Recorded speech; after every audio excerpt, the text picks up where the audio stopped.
On January 5th, 2026, a man in an orange jumpsuit shuffled into a Manhattan federal courtroom, his hands shackled, his face drawn. The courtroom was packed with journalists, federal prosecutors, and curious onlookers.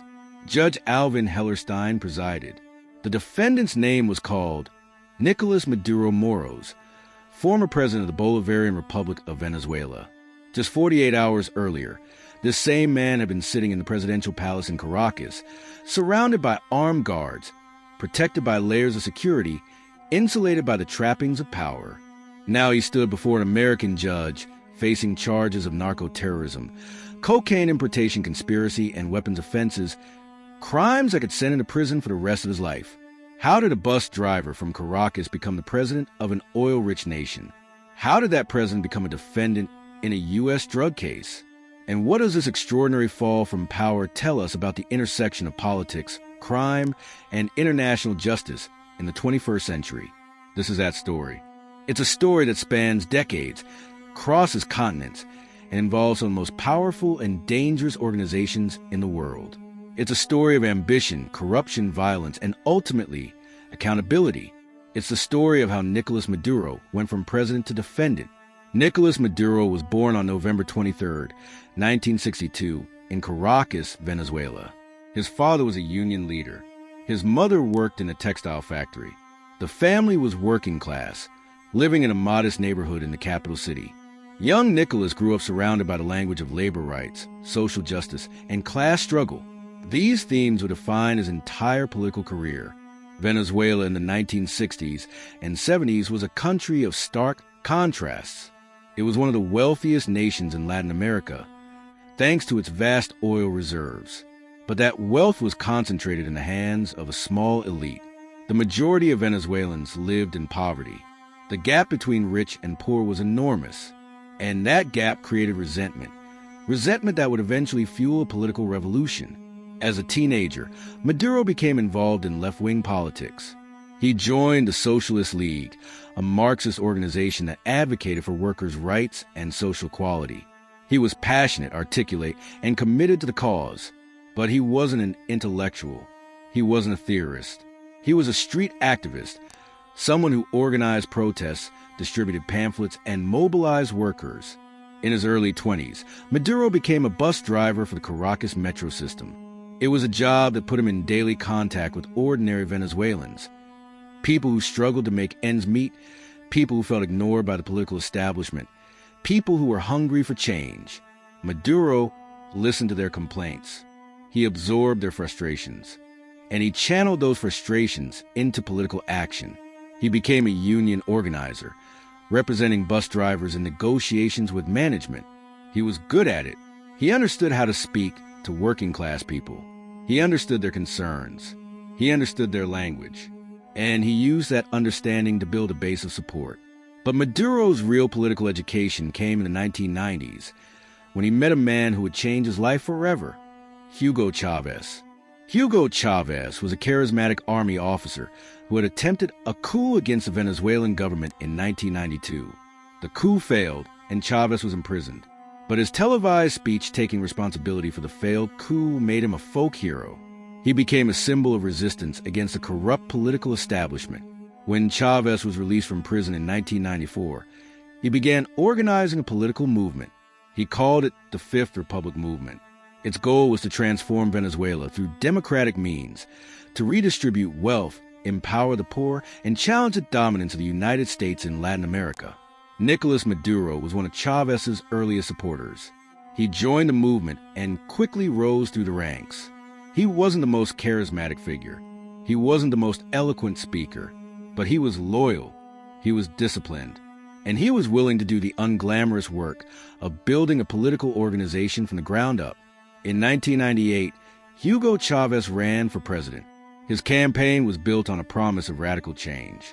He promised to rewrite the Constitution. He promised to nationalize the oil industry. He promised to use Venezuela's oil wealth to lift millions out of poverty. And he promised to stand up to the United States, which he saw as an imperial power exploiting Latin America. Chavez won in a landslide, and Nicolás Maduro was there by his side. After Chavez took office, Maduro was rewarded for his loyalty. He was elected to the National Assembly in 2000, representing the capital district of Caracas. He became a key figure in Chávez's legislative agenda, helping to pass laws that nationalized industries, redistributed land, and expanded social programs. But Maduro's real rise to power came in 2006, when Chávez appointed Minister of Foreign Affairs. It was a prestigious position, one that gave Maduro international visibility and diplomatic experience.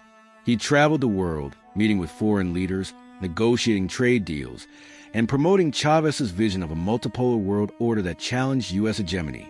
During his time as foreign minister, Maduro developed close relationships with leaders in Cuba, Russia, China, and Iran. These relationships would prove crucial later, when Venezuela faced international isolation and economic sanctions. Maduro understood that Venezuela couldn't survive alone. It needed allies, and he worked tirelessly to cultivate those alliances. In 2012, Hugo Chávez was diagnosed with cancer. He underwent multiple surgeries and treatments, but his health continued to deteriorate. As Chávez's condition worsened, he made a fateful decision. He named Nicolás Maduro as a successor. It was a controversial choice. Maduro wasn't the most popular figure in the Chávez government. He wasn't the most charismatic. He wasn't the most experienced. But he was loyal. And in Chávez's eyes, loyalty was the most important quality a successor could have. On March 5, 2013, Hugo Chávez died. Nicolás Maduro became interim president. 2 months later, he won a special election to serve out the remainder of Chávez's term. The margin of victory was narrow, just 1.5 percentage points. The opposition cried fraud, but Maduro held on to power. And that's when everything started to fall apart. Hugo Chávez had been a larger-than-life figure. He was charismatic, passionate, and deeply connected to the Venezuelan people. Nicolás Maduro was none of those things. He lacked Chávez's charisma, he lacked his political instincts, and he lacked his ability to inspire loyalty. But Maduro's biggest problem wasn't his personality. It was the economy. Venezuela's economy was built on oil. For decades, high oil prices had funded generous social programs, subsidized food and fuel, and kept the government afloat. But in 2014, global oil prices collapsed. Venezuela's revenue plummeted, and the government's economic model, which depended on high oil prices, collapsed with it. Inflation skyrocketed. Food became scarce. Medicine disappeared from pharmacies. Crime rates soared. Millions of Venezuelans fled the country, seeking refuge in neighboring Colombia, Brazil, Peru, and beyond. It was one of the worst humanitarian crises in modern Latin American history. Maduro's response was to double down on authoritarianism. He cracked down on dissent. He jailed opposition leaders. He shut down independent media outlets. He packed the courts with loyalists, and he used the military to suppress protests. In 2017, Maduro convened a constituent assembly, a body with the power to rewrite the Constitution. The opposition boycotted the election, calling it a sham. International observers condemned it as undemocratic. But Maduro didn't care. The Constituent Assembly gave him near absolute power. By 2018, Venezuela was in chaos. The economy was in freefall. Millions were fleeing, and the international community was losing patience. But there was something else happening beneath the surface. Something darker. Something that would eventually bring Maduro to a courtroom in Manhattan. Venezuela was becoming a narco-state. To understand how Venezuela became a hub for drug trafficking, you need to understand geography. Venezuela sits on the northern coast of South America, with Caribbean access to the north and Colombia to the west. Colombia is the world's largest producer of cocaine. For decades, Colombian drug cartels have been looking for ways to move their product to lucrative markets in the United States and Europe. Traditionally, cocaine from Colombia moved through Central America and Mexico. But as the U.S. government increased pressure on those routes, traffickers started looking for alternatives, and they found one in Venezuela. Venezuela offered several advantages. First, it had a long, porous border with Colombia. Second, it had a Caribbean coastline with hundreds of small ports and airstrips. Third, It had a corrupt government that was willing to look the other way, or even actively assist in exchange for bribes. And fourth, it had a president who was increasingly desperate for cash.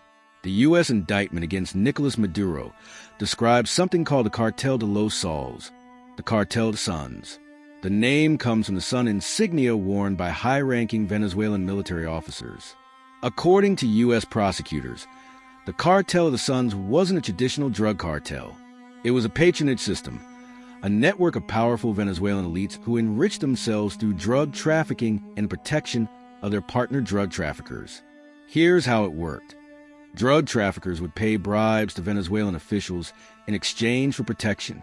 Those officials would use their positions to facilitate drug shipments, providing safe passage, diplomatic cover, access to military facilities, and protection from law enforcement.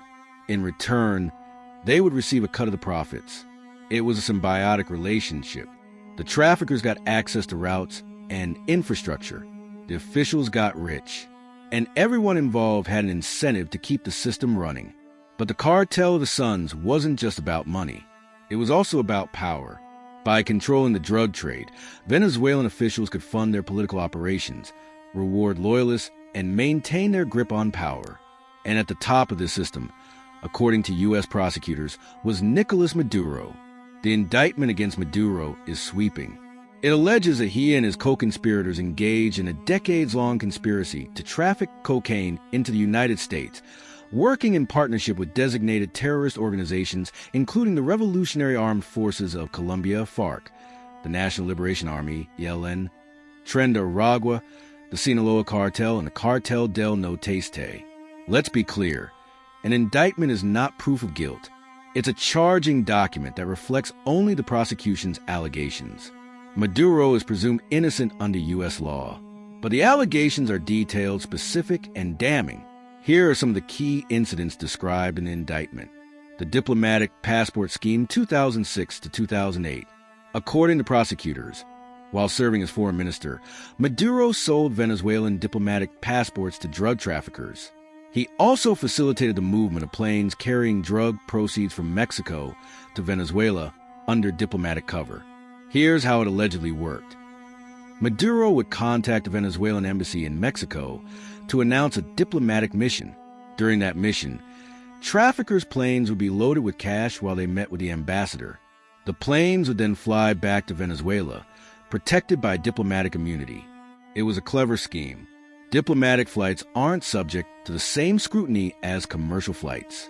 They can't be searched without permission, and they provide perfect cover for moving large amounts of cash. The DC-9 cocaine seizure 2006. In April 2006, Mexican authorities seized a DC-9 jet at the Campeche airport. Inside, they found 5.5 tons of cocaine, one of the largest drug seizures in Mexican history. The plane had originated in Venezuela. According to the indictment, the cocaine had been loaded onto the plane at the presidential hangar at Simón Bolívar International Airport in Caracas. Members of the Venezuelan National Guard had loaded the drugs. A captain had approved the flight plan in exchange for bribes. After the seizure, the traffickers allegedly paid approximately $2.5 million to Diosdado Cabello Rondon, one of Maduro's closest allies and one of the most powerful officials in Venezuela, through a family member. The payment was to prevent arrests of those who had assisted them. This incident is significant because it's documented.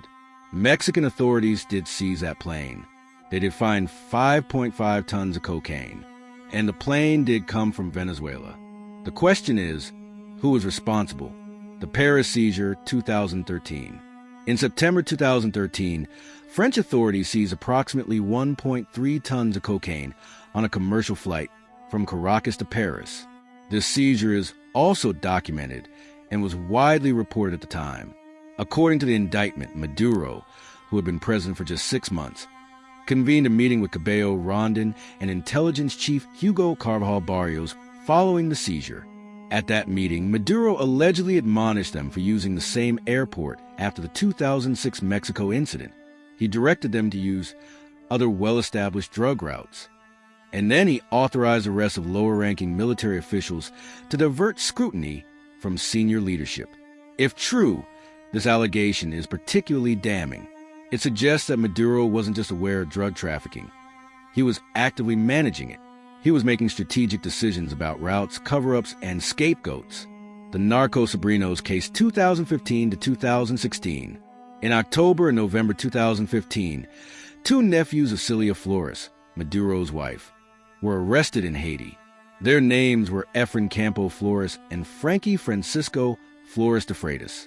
They were charged with conspiring to import cocaine into the United States.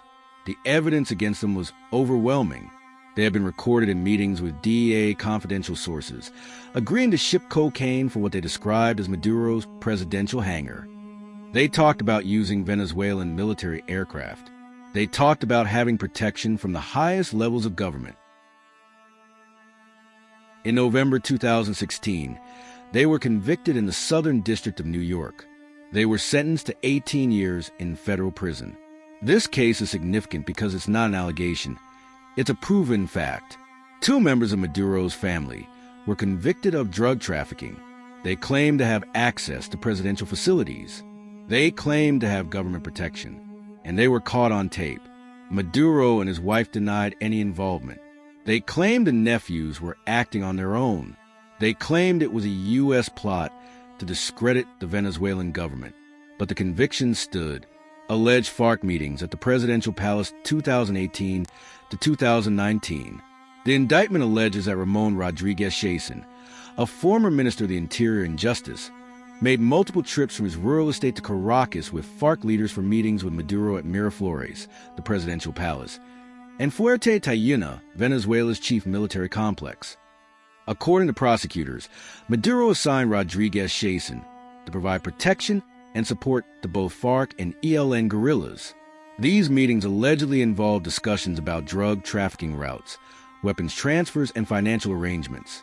The FARC, the Revolutionary Armed Forces of Colombia, was designated as a foreign terrorist organization by the U.S. State Department in 1997.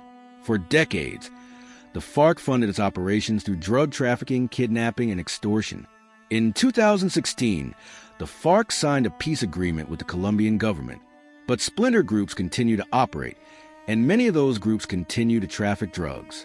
If Maduro was meeting with FARC leaders at the presidential palace, it would suggest a level of cooperation that goes far beyond turning a blind eye. It would suggest active partnership. Alleged Colombia meeting 2020. The indictment alleges that Maduro's son, Nicolás Ernesto Maduro Guerra, met with FARC representatives in Medellin, Colombia, to discuss arrangements for moving large quantities of cocaine and weapons through Colombia and into the United States over 6 years.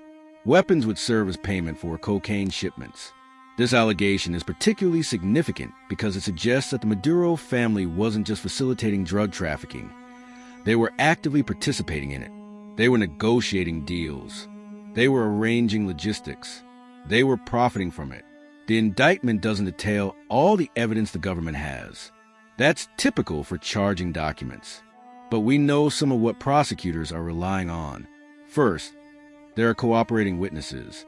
Hugo Carvalho Barrios, Venezuela's former military intelligence chief, pleaded guilty to narco-terrorism and drug trafficking charges in June 2025 following his extradition from Spain. Cliver Alcala Cordons, a Venezuelan general, pleaded guilty in June 2023 to conspiring to provide material support to the FARC. Both men are positioned to offer testimony against Maduro.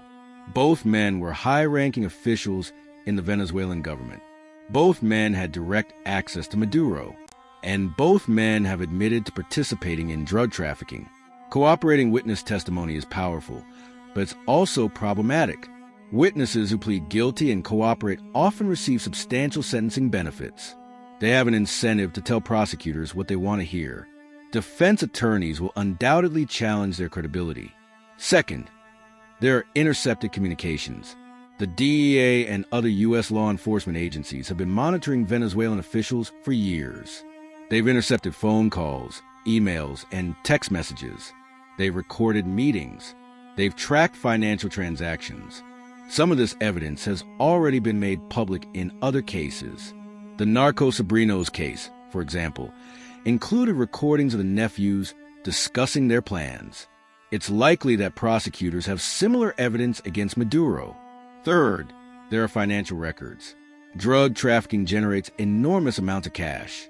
That cash has to be moved, laundered, and invested. U.S. investigators have been tracking Venezuelan officials' financial activities for years. They've identified suspicious transactions, offshore accounts, and unexplained wealth. All of this evidence will be tested in court, if the case gets that far. On March 26, 2020, the U.S. Department of Justice unsealed an indictment against Nicolás Maduro and several of his top officials. The charges included narco-terrorism conspiracy, cocaine importation conspiracy, and weapons offenses. The announcement was extraordinary. The United States was indicting a sitting head of state. It was offering a $15 million reward for information leading to Maduro's arrest, the largest reward ever offered by the U.S. government for a foreign leader. Attorney General William Barr held a press conference to announce the charges. He said, "For more than 20 years, Maduro and a number of high-ranking colleagues allegedly conspired with the FARC, causing tons of cocaine to enter and devastate American communities." The Venezuelan government responded with outrage. Maduro called the indictment an act of desperation by the Trump administration. He said it was part of a broader campaign to overthrow his government. He vowed never to surrender. And for 4 years, he didn't. In July 2024, Venezuela held a presidential election. Maduro was running for a third term.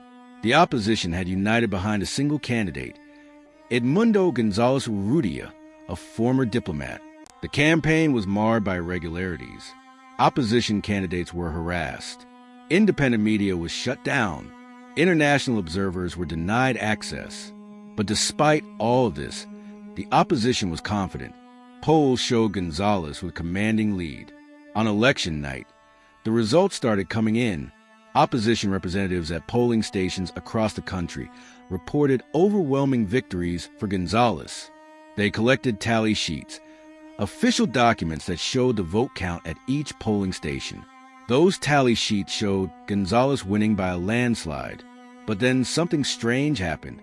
The National Electoral Council, which was controlled by Maduro loyalists, announced that Maduro had won with 51% of the vote. They didn't provide any evidence. They didn't release the tally sheets.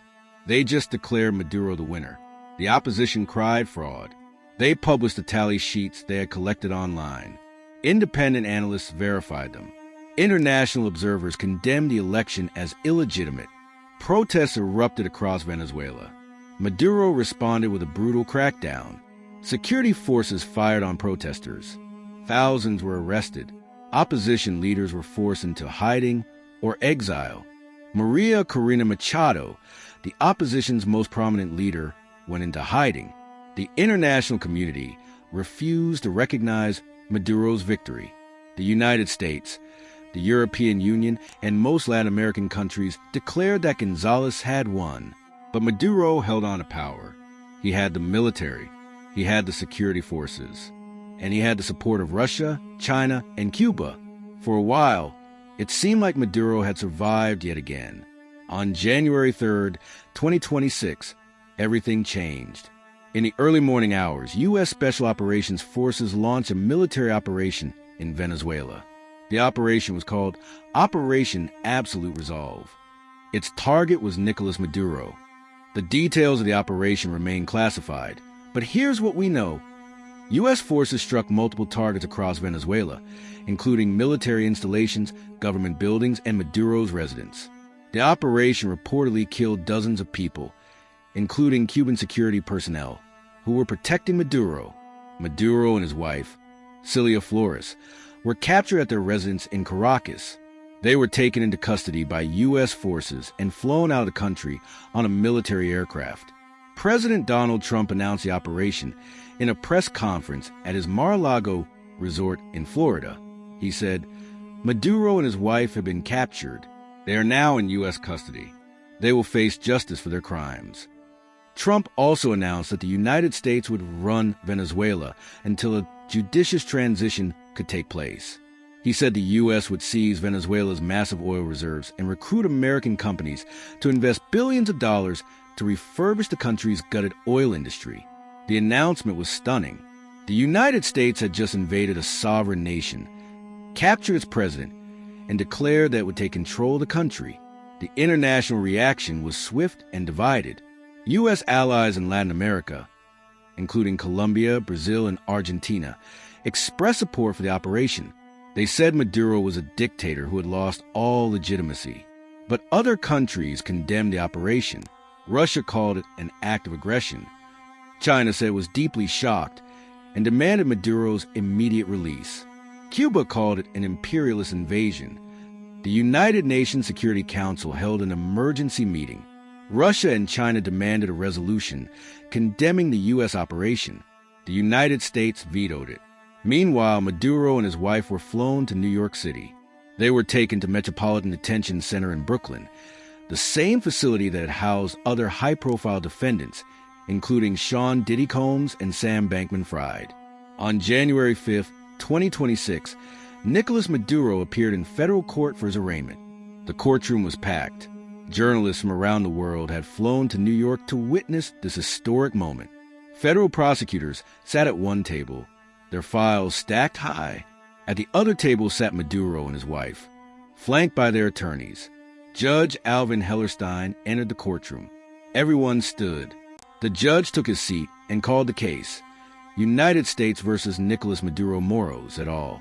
Maduro looked different from the man who had appeared on Venezuelan television just days earlier. He was thinner. His face was drawn. His hair was disheveled. He wore an orange jumpsuit, the uniform of federal inmates. His hands were shackled. The arraignment was brief. The prosecutor read the charges: narco-terrorism conspiracy, cocaine importation conspiracy, and weapons offenses. If convicted on all counts, Maduro faced a mandatory minimum sentence of 20 years and a maximum of life in prison. Judge Hellerstein asked Maduro if he understood the charges. Through a Spanish interpreter, Maduro said he did. The judge asked if he had an attorney. Maduro's lawyer stood and identified himself. Then came the plea. "How do you plead?" the judge asked. "Not guilty," Maduro said. The judge set a trial date for later in the year. He ordered Maduro to remain in federal custody pending trial. Bail was denied. Maduro was considered a flight risk. As Maduro was let out of the courtroom, he turned and looked at the gallery. His eyes were defiant. He raised his shackled hands in a fist. And then he was gone. Maduro's legal team immediately announced that they would challenge the charges on multiple grounds.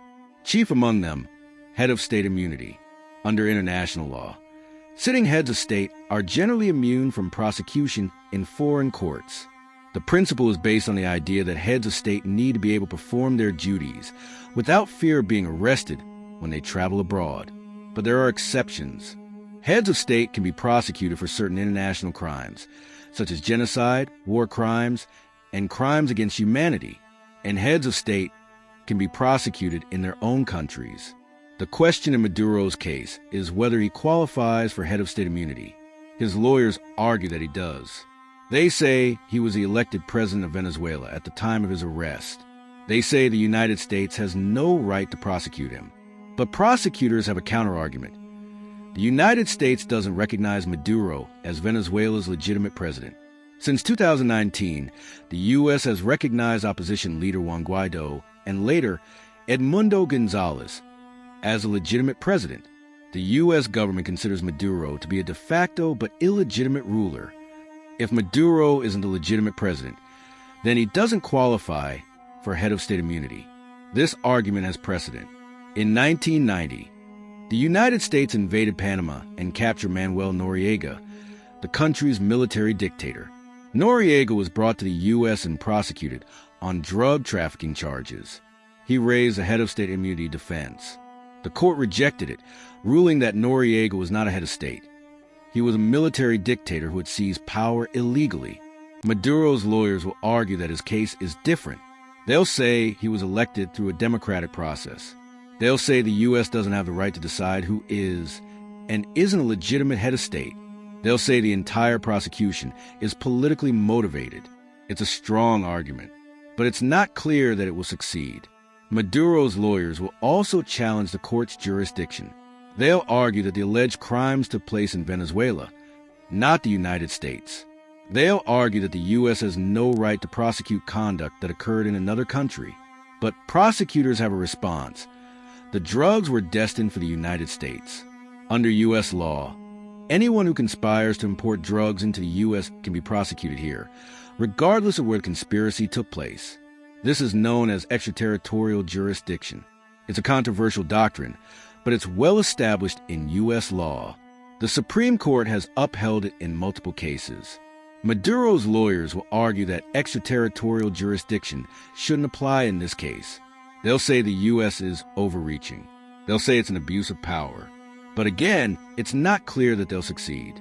Perhaps the strongest argument Maduro's lawyers have is that the manner of his arrest was illegal. The United States invaded a sovereign nation, captured its president, and brought him to the U.S. for prosecution. That's not how international law is supposed to work. Under international law, countries are supposed to use extradition treaties to bring fugitives to justice. They're not supposed to invade other countries and kidnap people. But the U.S. has done this before. In 1990, the U.S. invaded Panama and captured Manuel Noriega. In 1992, the U.S. kidnapped a Mexican doctor named Humberto Alvarez McCain and brought him to the U.S. for trial. In both cases, the defendants challenged the legality of their arrests. In both cases, the courts ruled that the manner of arrest didn't affect the court's jurisdiction. The legal doctrine is called the Kerr-Frisbee doctrine. It says that even if a defendant is brought before the court illegally, the court still has jurisdiction to try him. The remedy for an illegal arrest is a diplomatic complaint, not dismissal of the charges. Maduro's lawyers will argue that the Kerr-Frisbee doctrine shouldn't apply in this case. They'll say the U.S. invasion of Venezuela was so egregious, so outrageous, that the court should refuse to exercise jurisdiction. They'll cite international law. They'll cite the UN Charter.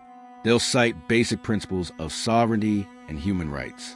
It's a compelling argument, but history suggests it won't succeed. It's impossible to understand Maduro's prosecution without understanding the political context. This isn't just a criminal case. It's a geopolitical event. President Donald Trump has made Venezuela a priority. During his first term, he imposed harsh sanctions on the Maduro government. He recognized Juan Guaido as a legitimate president. He even floated the idea of a military invasion. During his second term, Trump has gone further. He's launched military strikes against Venezuela. He's seized Venezuelan oil tankers. He's captured Maduro and brought him to the U.S. for prosecution. And he's declared that the U.S. will run Venezuela until a new government can be established. Trump's critics say this is imperialism. They say the U.S. has no right to invade another country and overthrow its government. They say Trump is motivated by oil. Venezuela has the largest proven oil reserves in the world. They say this is about control, not justice. Trump supporters say this is about accountability. They say Maduro is a dictator who has destroyed his country. They say he's responsible for a humanitarian crisis that has displaced millions of people. They say he's a drug trafficker who has flooded American communities with cocaine. They say he deserves to face justice. Both sides have a point. Maduro is a deeply flawed leader who has presided over an economic collapse and a humanitarian disaster. But the U.S. invasion of Venezuela raises serious questions about international law, sovereignty, and the limits of American power. These questions will be debated in courtrooms, in Congress, in the United Nations, and in the court of public opinion. They won't be resolved quickly, and they won't be resolved easily. To understand how Nicolás Maduro ended up in a U.S. courtroom, we need to understand a man himself. What drives him? What motivates him? What makes him tick?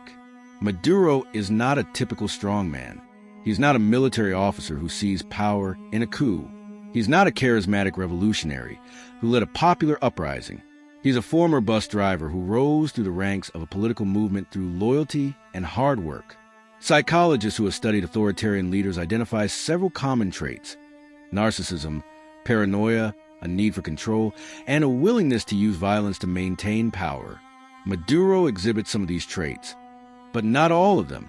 He's not particularly narcissistic. He doesn't have the grandiose self-image of a Hugo Chavez or a Donald Trump. He's not a natural performer. He's not comfortable in the spotlight. He's awkward in public appearances. He's prone to gaffes and missteps, but he is paranoid. He sees enemies everywhere. He believes the United States is constantly plotting against him. He believes the opposition is funded by foreign powers. He believes the media is biased against him. And some of these beliefs are justified. The U.S. has imposed sanctions, supported the opposition, and ultimately invaded his country. Maduro's paranoia has shaped his governance. He surrounded himself with loyalists. He's purged potential rivals. He's cracked down on dissent. He's used the military and security forces to maintain control. He's created a system in which loyalty is rewarded and disloyalty is punished. But paranoia alone doesn't explain Maduro's involvement in drug trafficking. If the allegations are true, for that, we need to look at other factors. There's an old saying, power corrupts, and absolute power corrupts absolutely. It's a cliche, but it's also true. When Hugo Chavez came to power, he promised to fight corruption. He promised to use Venezuela's oil wealth to help the poor. He promised to build a more just and equitable society. And for a while, he delivered on those promises. Poverty rates fell. Literacy rates rose. Healthcare improved. But over time, the Chavez government became increasingly corrupt. Officials enriched themselves. Contracts were awarded to cronies. Oil revenue was siphoned off into private accounts. The system that was supposed to help the poor became a system that enriched the powerful. Nicolás Maduro inherited the system, and he perpetuated it. He had to. The system was built on patronage, on rewarding loyalists and punishing enemies. To maintain power, Maduro needed money. And as oil prices collapsed and the economy cratered, legitimate sources of revenue dried up. That's when drug trafficking became attractive. It was a way to generate cash. It was a way to fund political operations. It was a way to reward loyalists. And it was a way to maintain power. This is a corruption trap. Once you start down this path, it's hard to turn back. You become dependent on the illicit revenue. You become entangled with criminal organizations. You become complicit in violence and suffering. And you lose any moral authority you once had. If the allegations against Maduro are true, he fell into this trap. He started out as a bus driver who wanted to help working-class people. He ended up as a defendant in a U.S. drug case. Maduro didn't act alone. According to the indictment, he was part of a network, a system of officials, military officers, and family members who facilitated drug trafficking. His wife, Celia Flores, is charged alongside him. So is his son, Nicolás Ernesto Maduro Guerra. So are several of his closest advisors, including Diosdado Cabello Rondon and Ramon Rodriguez Chason. This raises an important question. How do family members and close associates become complicit in criminal activity? Psychologists call this normalization of deviance. It's a process by which behavior that was once considered unacceptable gradually becomes acceptable. It happens slowly, incrementally. You start with small compromises. You rationalize them. You tell yourself it's necessary. You tell yourself everyone does it. And before you know it, you're deeply involved in criminal activity. In Maduro's case, if the allegations are true, this process likely unfolded over years. It probably started with small favors for traffickers. It probably escalated to providing protection. And it probably culminated in active participation in drug trafficking. Family members and close associates were drawn in because they trusted Maduro. They were loyal to him. They believed in his cause. And they were willing to do whatever it took to help him maintain power. This is how authoritarian systems work. They're built on personal loyalty. They're built on patronage. And they're built on a willingness to bend or break the rules to achieve political goals. History is littered with strongmen who seem invincible until they weren't. Saddam Hussein, Muammar Gaddafi, Manuel Noriega, Slobodan Milosevic, all of them held absolute power. All of them seemed untouchable, and all of them ended up in prison or dead. Nicolás Maduro is the latest addition to this list, but his fall is different in some ways. Most strongmen lose power through internal collapse. Their regimes crumble from within. They're overthrown by rivals. They're toppled by popular uprisings. They're abandoned by their own security forces.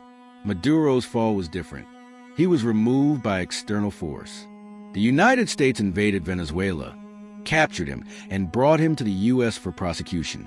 It was an extraordinary act, one that raises profound questions about sovereignty, international law, and the limits of American power. But in another sense, Maduro's fall was entirely predictable. He had lost legitimacy. He had lost popular support. He had lost international recognition. He was clinging to power through force and repression. And eventually, that became unsustainable. The lesson of Maduro's fall is this: power without legitimacy is fragile. It can be maintained for a while through force and fear, but eventually it collapses. And when it does, the fall is swift and brutal. As we focus on Maduro's legal battle, it's important to remember the human cost of drug trafficking. The indictment alleges that Maduro and his co-conspirators facilitated the importation of thousands of tons of cocaine into the United States. That cocaine destroyed lives. It fueled addiction. It tore apart families. It contributed to overdose deaths. It funded violence in American communities. And it wasn't just Americans who suffered. In Venezuela, drug trafficking fueled corruption, violence, and instability. It enriched a small elite while millions of ordinary Venezuelans struggled to survive. It turned Venezuela into a narco-state, a country where criminal organizations operate with impunity and where the rule of law has collapsed. In Colombia, drug trafficking has fueled decades of civil war. It has funded terrorist organizations like the FARC and the ELN. It has led to the deaths of hundreds of thousands of people. It has displaced millions. The drug trade is not a victimless crime. It has real consequences. It destroys lives. It destabilizes countries. And it perpetuates cycles of violence and suffering. If Maduro is guilty of the charges against him, he bears responsibility for this suffering. He used his position of power to facilitate drug trafficking. He enriched himself and his associates. And he did so at the expense of millions of people. In Venezuela, in the United States, and around the world. That's the real crime, not just a violation of U.S. law, but the betrayal of the people he was supposed to serve. If Maduro's case goes to trial, and that's a big if, it will be one of the most significant criminal trials in modern history. It will be a trial of a former head of state. It will involve allegations of narco-terrorism, drug trafficking, and weapons offenses, and it will have profound implications for international law, U.S. foreign policy, and the future of Venezuela.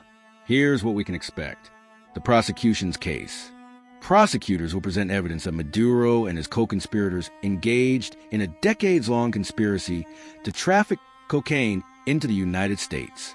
They'll call cooperating witnesses, including Hugo Carvajal and Cliver Alcala, who will testify about Maduro's involvement in drug trafficking. They'll present intercepted communications, phone calls, emails, text messages that show Maduro discussing drug trafficking operations.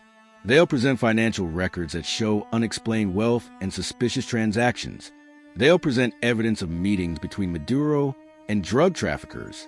And they'll present evidence of specific incidents. The DC-9 seizure in Mexico, the Paris seizure, the Narco Sobrinos case, that demonstrate a pattern of conduct, the defense's case. Maduro's lawyers will challenge every piece of evidence. They'll attack the credibility of cooperating witnesses. They'll argue that the intercepted communications are taken out of context. They'll argue that the financial records don't prove anything. They'll argue that Maduro was unaware of drug trafficking operations.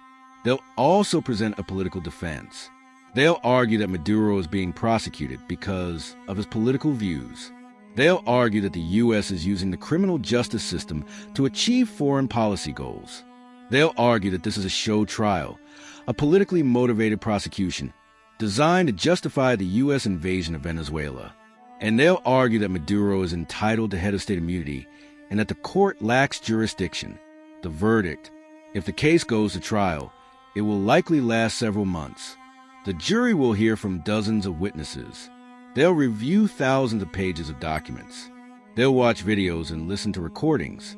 And then they'll deliberate.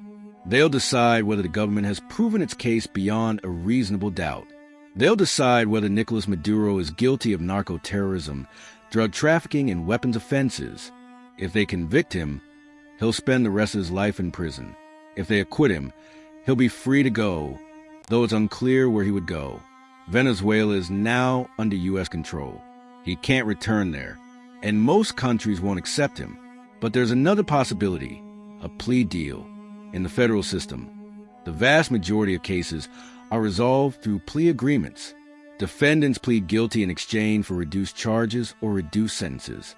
Maduro's lawyers may try to negotiate a plea deal.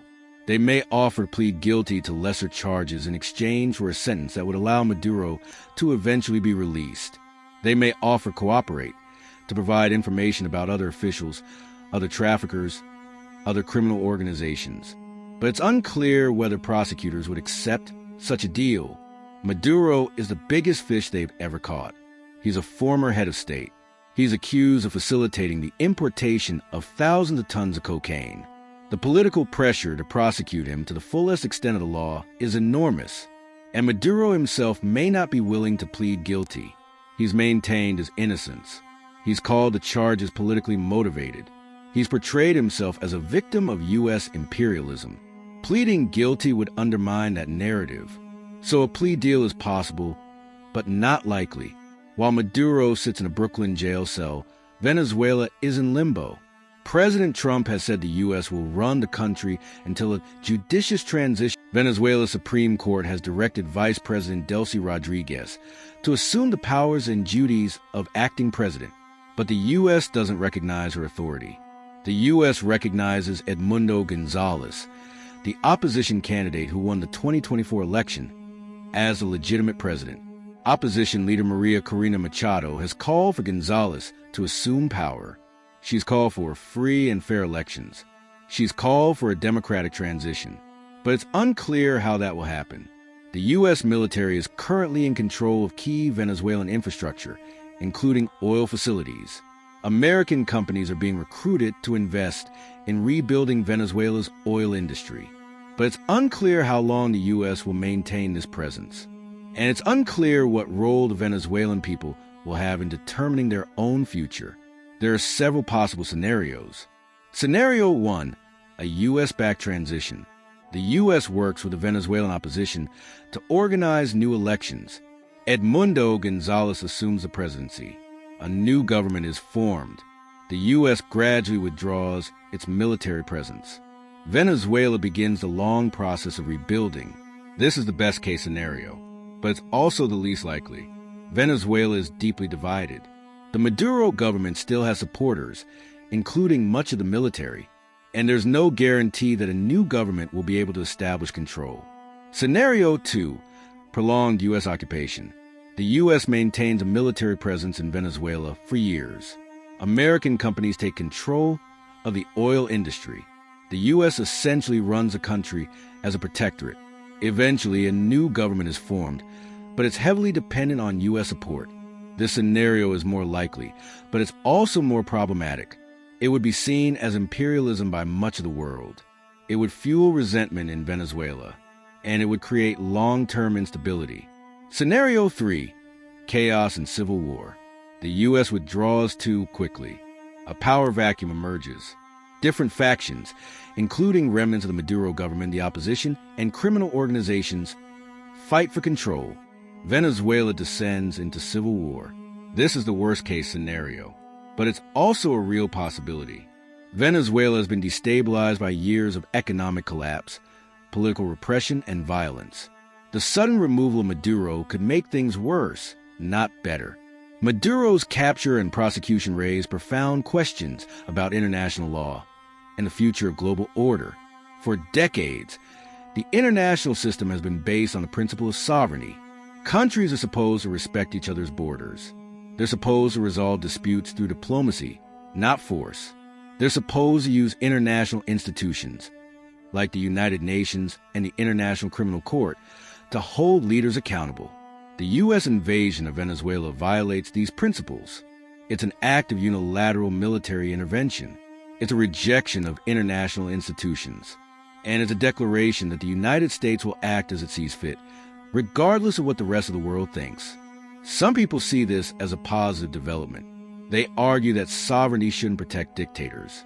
They argue that leaders who commit atrocities or who traffic drugs or who violate human rights should be held accountable even if that requires military intervention. Others see this as a dangerous precedent. They argue that the U.S. is setting a standard that other countries will follow. If the U.S. can invade Venezuela and capture its president, what's to stop Russia from invading Ukraine? What's to stop China from invading Taiwan?